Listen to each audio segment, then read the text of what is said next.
table ronde autour d'une question existentielle. Merci Élise. Le patrimoine industriel et technique est-il un patrimoine comme les autres?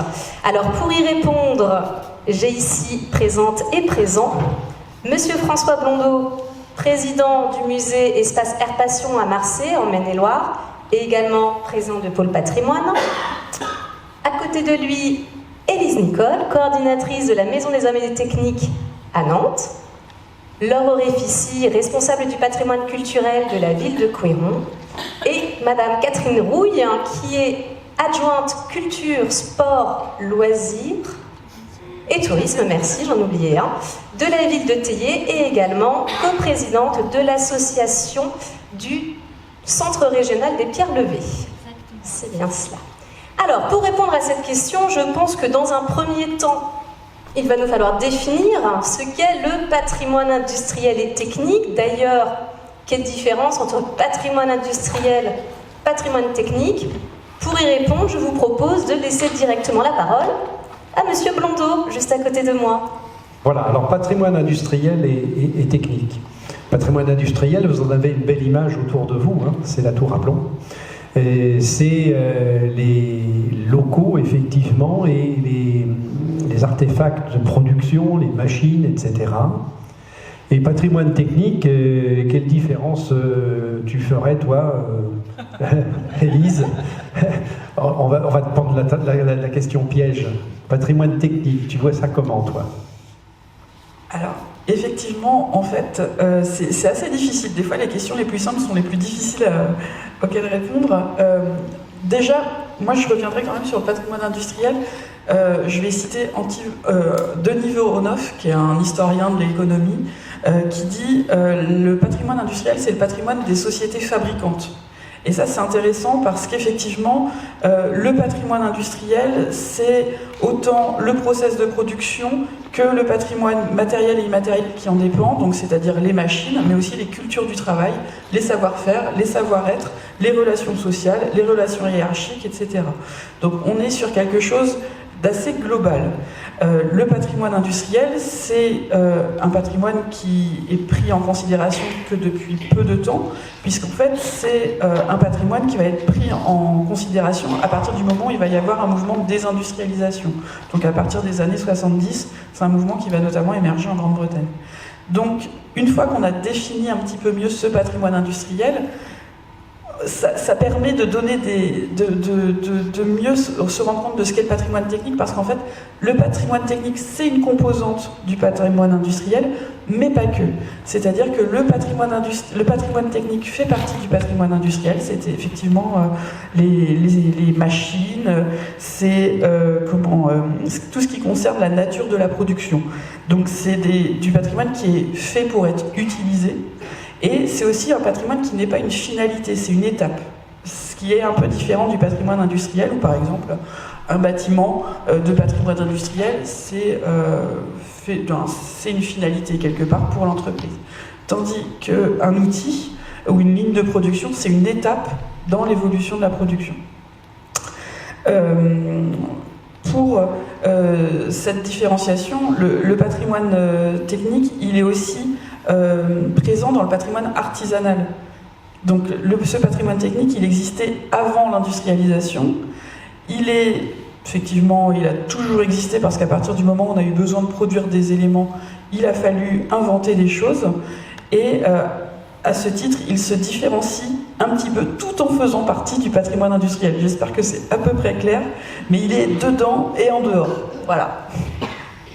Oui, et dans le patrimoine technique, on développe après une histoire humaine, puisque qui a piloté ce bateau, qui a piloté cet avion, ce navire, hein, et effectivement, derrière, on enclenche une autre histoire d'homme, hein, puisque dans tous ces patrimoines, il y a des histoires d'hommes, des histoires humaines pas très drôles des fois, ou de femmes, bien entendu. Hein. Je mettrai en avant les conserveries que j'ai pu visiter, moi, du côté de Douarnenez, etc. Hein. C'est vrai que c'est une histoire humaine et syndicale, des fois. Voilà. Pour revenir, effectivement, le patrimoine industriel est composé de plusieurs composantes. Il y a le patrimoine technique et il y a l'histoire sociale aussi. Et ça, c'est quelque chose qui est assez important, même s'il est souvent un peu laissé de côté pour une raison assez simple, c'est que souvent la culture ouvrière, notamment, c'est une culture de l'oralité. C'est donc un patrimoine qui n'est pas forcément toujours documenté comme d'autres patrimoines et qui pose des questions, on y reviendra plus tard, un petit peu différentes. Le patrimoine social, c'est effectivement l'histoire des mouvements sociaux, l'histoire syndicale, mais aussi les cultures d'entreprise. Suivant les productions, suivant les lieux même, on a des cultures d'entreprise qui peuvent être très variables. Par exemple, souvent on pose la question, les chantiers de Nantes, vous auriez pu vous rapprocher un petit peu plus des chantiers de Saint-Nazaire parce que vous avez plein de choses en commun.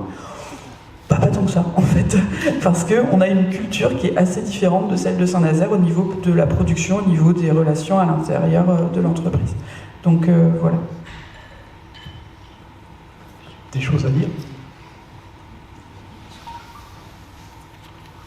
Oui, quand j'entends parler du patrimoine industriel et du patrimoine artisanal, en fait, moi je suis donc dans le pays d'Ancenis, dans la mairie de Théier, et conseillère communautaire. Donc je vois globalement ce qui se passe sur notre communauté de communes.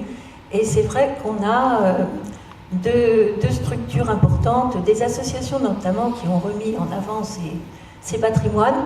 C'est Bro, avec l'aventure Bro, c'était les machines agricoles qui ont été construites. L'usine a démarré en 1898 et a été fermée en 1981. Donc voyez-vous, c'est vraiment dans cette période-là. Et puis, avec un beau succès, mais on pourra en revenir plus tard.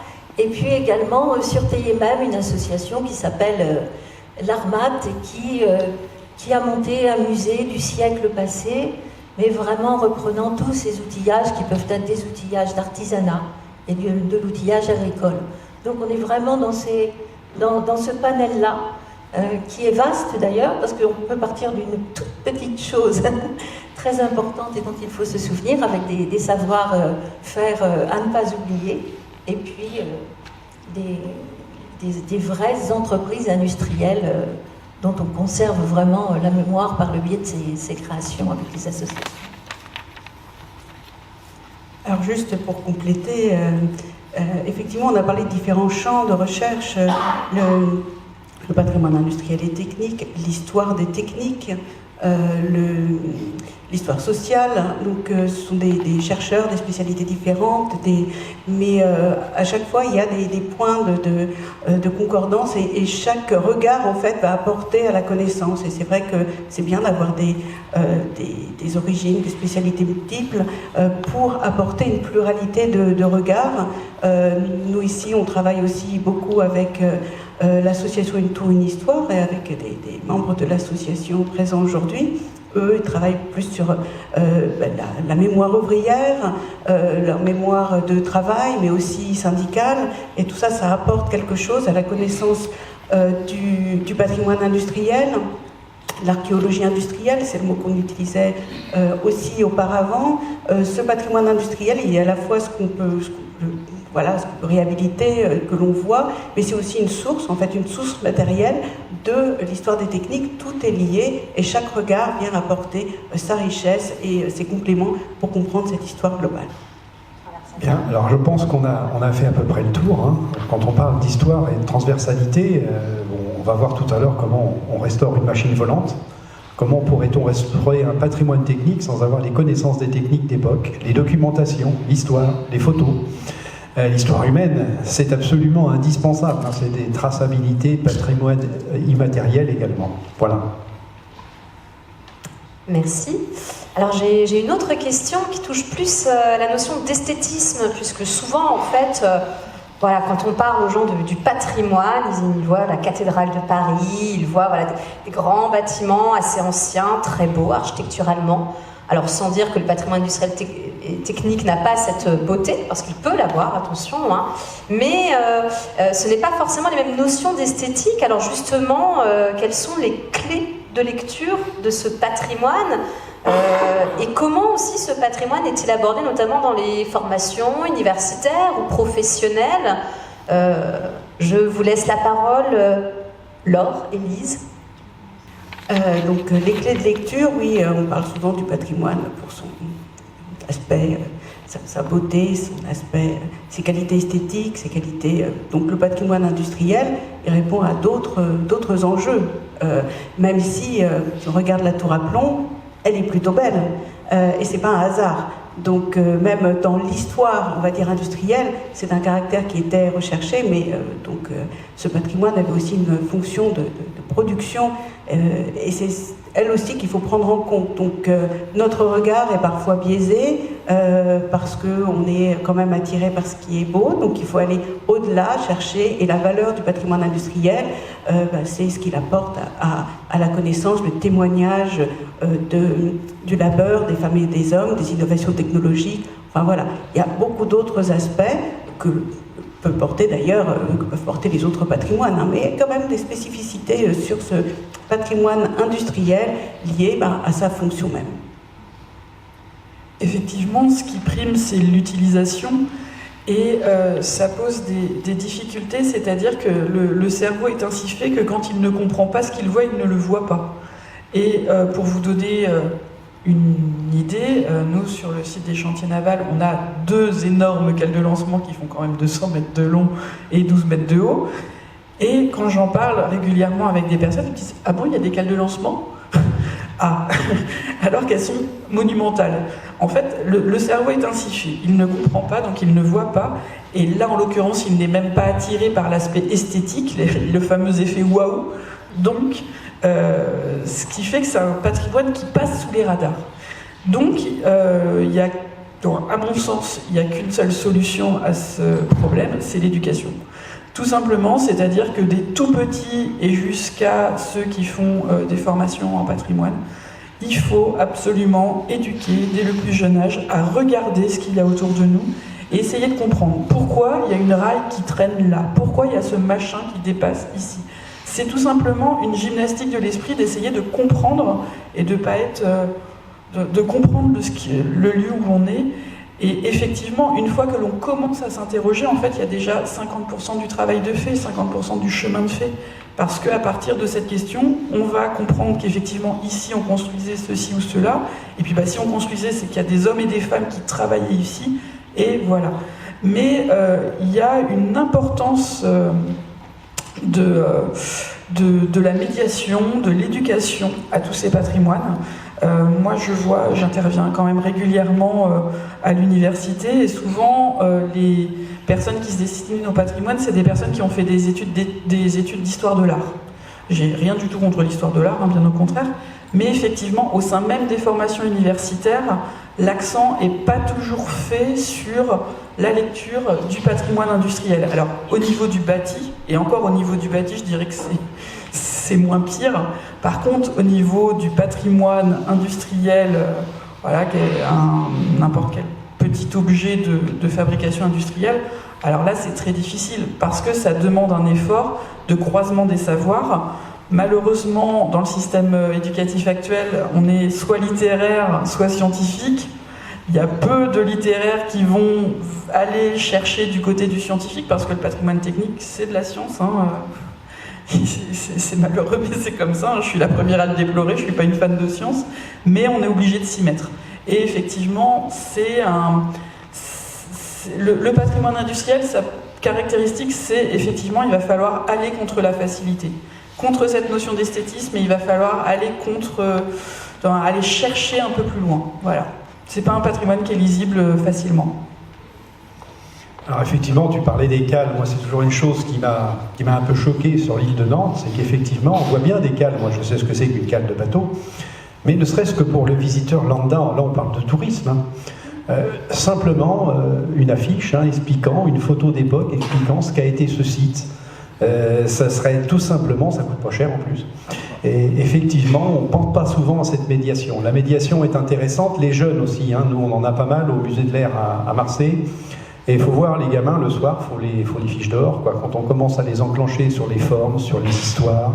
Ah bon, ça c'est un planeur, ça a volé, mais t'as vu la tête que ça a. Voilà, donc les gamins se posent des questions, sont curieux. Alors ils sont curieux non seulement au niveau forme, mais aussi au point de vue technique. Il ne faut pas se leurrer, nos jeunes, ils posent énormément de questions à laquelle des fois il faut réfléchir pour répondre. Hein, c'est pas beau en patrimoine technique, regardez si c'est beau. Donc là, vous avez 2 planeurs. Celui de gauche, c'est l'R100 de 1947, c'est un monument historique. Et oui, parce qu'il y a aussi des monuments historiques dans le domaine aéronautique. Donc c'est un planeur tout en bois étoile, hein, qui a été créé en 1947 pour faire les championnats du monde. Il nous a été donné par un Canadien, c'est un Canadien qui l'avait, on l'avait laissé en Amérique. Et on l'a refait comme à l'époque. Hein. Et donc effectivement, là aussi, il faut une iconographie, il faut des dossiers. On avait la chance d'avoir des photos, des dossiers, etc. Pour reproduire à l'identique un patrimoine, et ben, il faut des documentations, il faut des sources. Et puis à droite, c'est le planeur du Front Populaire, c'est l'Avia 40. Hein. C'est aussi 1934, celui-ci c'est 1934. C'est à peu près le seul qui reste au monde. Il est aussi classé monument historique. Je suis bien vénère d'ailleurs parce que j'ai jamais volé dedans. Moi je suis pilote de planeur, j'aurais bien voulu voler dans la bébête. Voilà, mais quand on dit qu'un patrimoine technique c'est beau, regardez, ça inspire quoi à votre avis, hein, deux engins comme ça, on a envie de se mettre les fesses dedans et de voler, quoi. Voilà. Et effectivement, on a l'histoire aussi. Il faut l'histoire. Vous allez voir, on fait des dossiers. Et pour faire un dossier, notamment monument historique, il faut un dossier qui tienne la route. Voilà. Alors justement, je vais enchaîner sur cette question de protection. Quelles sont les mesures mises en place? Depuis quand sont-elles mises en place, si vous le savez, justement pour protéger ce patrimoine? Et avant même de protéger ce patrimoine, comment se passe sa reconnaissance, et j'irais même au-delà, c'est-à-dire un patrimoine, alors effectivement des cas de lancement, donc pour des experts, elles sont visibles, mais il y a aussi du patrimoine industriel, technique, on l'a vu tout à l'heure avec une image de moulin où on se demandait mais qu'est-ce que c'est que ça, qu'est-ce que ça représente? Donc quelles méthodes, quelles démarches d'enquête peuvent être mises en place, et ensuite, quelles sont les mesures de protection existantes pour ce type de patrimoine? Élise et puis Catherine également, je vous laisserai la parole. Je voulais juste commencer sur un tout premier enjeu, et en 2024, parce que 2025 c'est encore triste qu'on en soit là, le premier enjeu en fait c'est la mise à l'abri. Mais on en est encore là, hein, pour certaines industries, où surtout, bon voilà, actuellement il y a des petits soucis économiques, ça ne vous a pas échappé, il y a des entreprises qui sont en grande difficulté et qui délocalisent. Et encore aujourd'hui, nous, on a des entreprises qui nous contactent en disant venez tout de suite, parce que là, l'entreprise ferme, on délocalise en Pologne, en Hongrie, etc. Et les ferrailleurs sont déjà sur le coup pour récupérer les machines et les matériaux. Et en fait, tout est en train de partir. On en est encore là. Nous, on est intervenu il n'y a pas si longtemps chez Armor Outillage, qui est une entreprise qui avait plus de 100 ans, qui fabriquait des tarots, notamment pour la navale et l'aéronautique. Et toute cette production, en fait, et toutes ces machines, dont certaines étaient très intéressantes parce qu'elles avaient été achetées au moment du plan Marshall, étaient en train d'être démantelées. Voilà. Alors, actuellement, faut dire ce qui est, c'est pas les entreprises qui... il y a peu d'entreprises encore qui sauvegardent ce patrimoine, c'est les salariés qui vont vers les associations de sauvegarde du patrimoine, qui nous alertent en disant « venez tout de suite », parce que là, ça chauffe. Donc nous, on arrive avec nos pauvres petits moyens d'association. Des fois, on arrive à se coordonner, nous par exemple avec les archives de Nantes, pour intervenir, et on sauve des exemples de production, de l'outillage, des machines. Mais actuellement, en 2024-2025, on en est encore là. Et il y a sûrement un travail à faire auprès des entreprises elles-mêmes, auprès des chefs d'entreprise. Des fois, c'est très très loin de leurs préoccupations, mais on est encore sur des problématiques de mise à l'abri. Oui, c'est vrai que il y a des patrimoines qui sont très visibles. Tout à l'heure, il y avait cette cheminée d'une mine dont on reparlera plus tard. Et puis, bien évidemment, autour de ça, à part quelque chose qui s'élève et qu'on ne voit pas forcément parce que c'est comme la cale, on a des patrimoines invisibles. Alors, ce qu'il faut faire, c'est qu'en fait, puisque c'est lié à l'industrie, on a vraiment une histoire locale, on a une histoire avec les gens, avec les populations. Donc, ce sont aussi différents types d'associations qui s'en chargent. On a des associations qui sont des associations qui s'occupent de tout ce qui est documentaire. Donc, on pourra avoir des revues. Tous ceux qui ont pu faire ce travail-là, c'est déjà important parce que je pense toujours dans le Pays d'Ancenis, pour donner des exemples, à l'ARA, c'est une maison d'édition, un numéro par an. Cette année, c'est le 39e. Donc, heureusement, ils ont fait des interviews et on a quand même une collecte orale qui demeure par le biais de ces associations, mais qui sont à protéger. Parce que de la même manière, voilà, les financements, il faut qu'elles puissent continuer de perdurer. Et puis on a aussi d'autres associations, donc comme celle dont je parlais tout à l'heure à l'Armat aussi. Donc là, bien évidemment, ils font des actions avec les scolaires. Et puis, il faut vraiment aussi aller vers la population, vers le public, aller chercher les documents, les photos, les écrits qu'ils pourraient avoir. Alors c'est quelque chose qui devient plus simple maintenant parce qu'on peut numériser. Donc le fait de numériser, les personnes sont plus enclines à nous remettre leurs documents. Autrement, on n'y arrivait pas vraiment. Donc en fait, il faut aussi, alors il y a un travail à faire important auprès des mairies, parce que les mairies sont riches d'éléments, on a des plans cadastraux. Ah oui, pas riche financièrement. Hein. Les plans cadastraux, les histoires, les états civils, tout ce qui va permettre aux historiens de retrouver la trace. Donc vraiment, c'est un travail très pointilleux. Et puis on se dit que ce travail, il faut le collecter tant qu'il est encore temps. Alors bien évidemment, quand on a des personnes qui peuvent encore nous donner la mémoire directe, c'est très bien. Quand ça peut être indirect, il faut y aller très vite. Mais sur certaines actions, on se rend compte qu'on a que 10 ans devant nous si on veut retracer une histoire. Et puis comme tu le disais aussi, il est évident que tous ces documents iconographiques, ça va nous servir.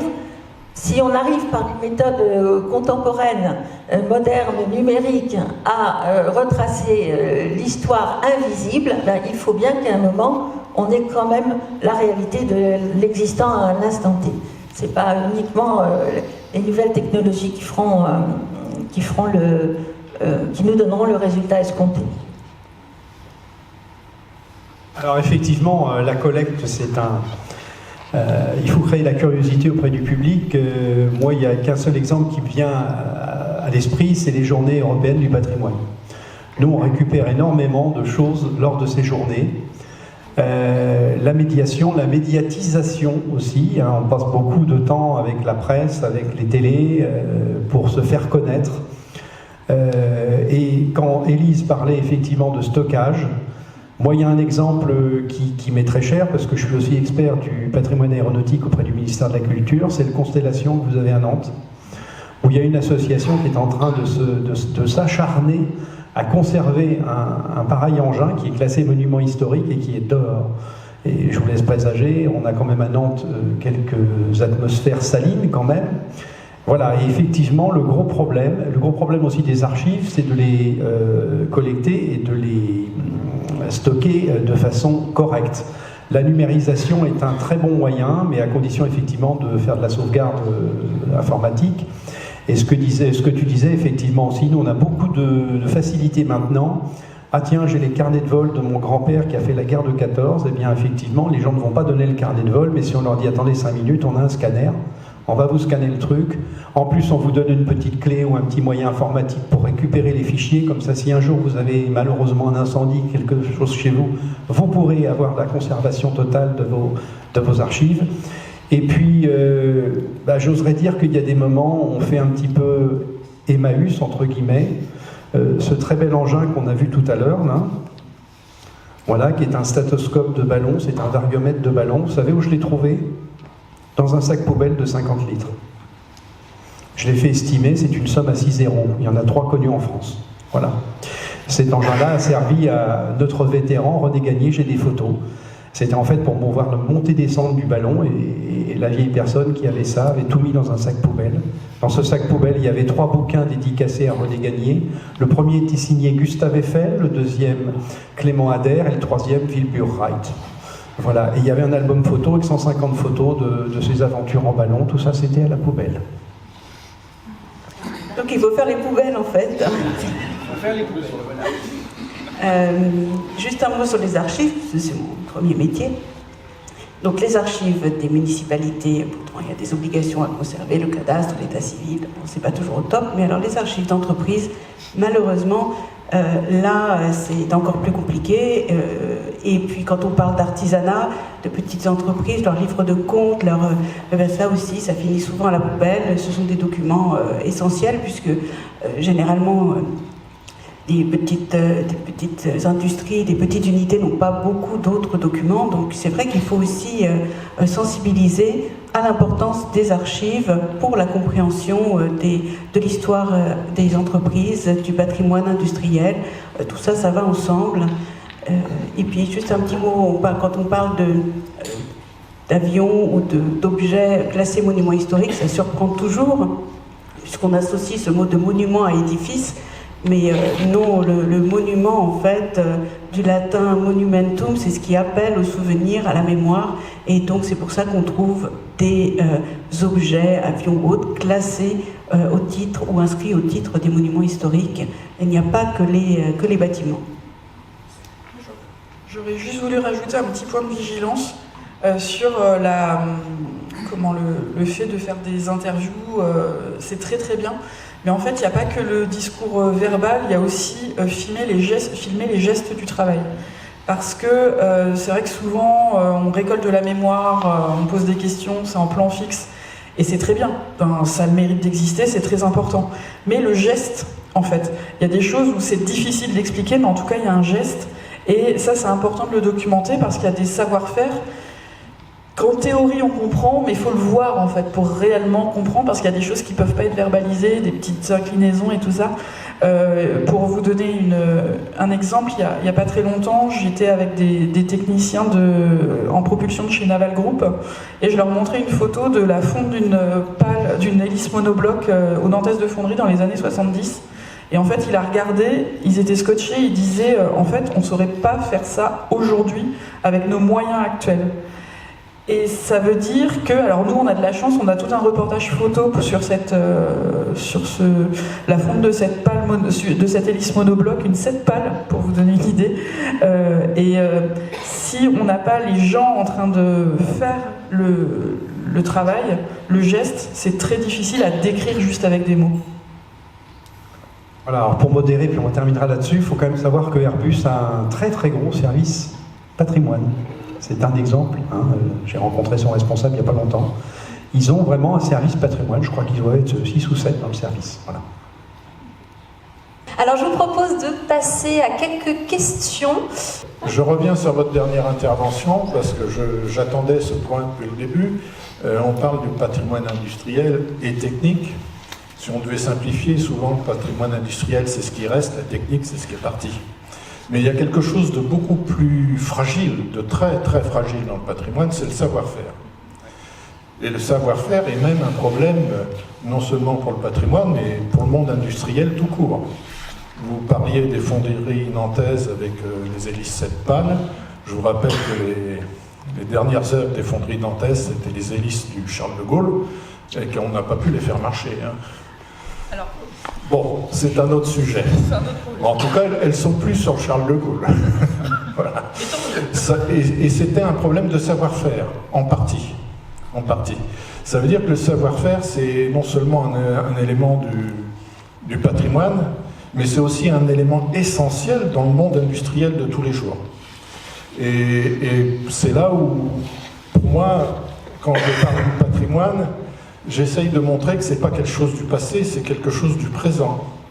Parce qu'en fait, ce que nous faisons actuellement, c'est le patrimoine de demain. Et en fait, on fabrique du patrimoine tout le temps. Et heureusement, pas que les associations. Même si ce sont souvent ces premières qui ont fait de la protection bien avant des services plus officiels. Le savoir-faire, nous, dans notre association, on est obligé de le redécouvrir. Nous avons des pièces authentiques, des pièces d'origine, nous avons des plans d'origine, pas des plans refaits. Une fois que vous avez tout ça, vous ne savez pas faire. Vous avez tout, mais vous ne savez pas faire. Et j'aimerais, dans l'idée du patrimoine, qu'on insiste beaucoup là-dessus, c'est sur les savoir-faire. Voilà, je m'arrête là. Quelqu'un d'autre a posé une question ? Tu as raison de dire ça, hein, puisque nous, on a pas mal de documentation, de livres, effectivement, qui expliquent ce savoir-faire. Mais ce que disait Élise, rien ne vaut quelqu'un qui te montre comment faire.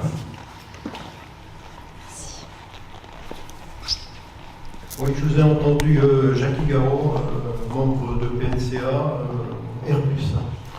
Je vous ai entendu parler de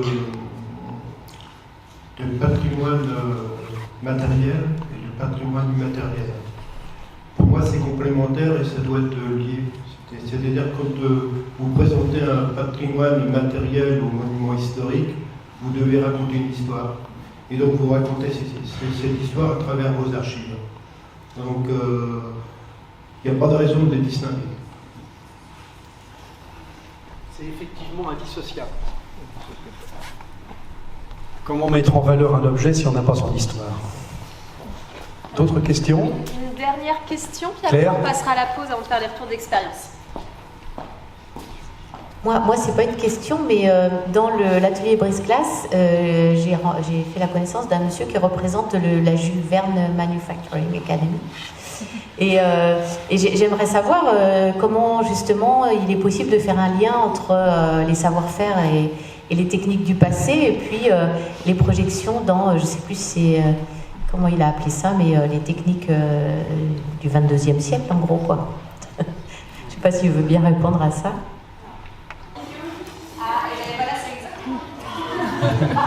Donc pas disponible pour le moment. Oui. Bon, alors on collationne la question, Claire. Voilà. Moi, je peux... Voilà. Élise, tu as une réponse? Non? Alors, je peux répondre pour certains secteurs, mais pas tous. Hein. Mais par exemple, pour le secteur de la fonderie, qui est un secteur que je connais bien, il y a actuellement un grand débat autour de l'impression 3D, par exemple. Parce que, alors Naval Group a fait toute une communication autour de sa pale imprimée en 3D, etc. C'est intéressant de se dire, est-ce que ces techniques-là, en l'occurrence l'impression 3D, menacent des savoir-faire? Et en fait, en l'occurrence, pas tant que ça.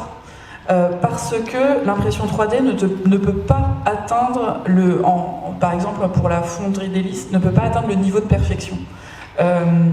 Je pense que vous allez voir un sous-marinier, vous lui demandez, vous préférez quoi? Une hélice avec des pales pleines, fondues, suivant des techniques qui ont été plus qu'éprouvées, ou une hélice creuse en impression 3D? Je pense que le sous-marinier, il décide assez vite de ce qu'il veut. Effectivement, alors, monsieur parlait des Nantaises de fonderie, en fait, c'est une histoire qui continue encore aujourd'hui. C'est vrai qu'aujourd'hui, on a l'impression qu'il n'y a plus de fonderie à Nantes, c'est faux.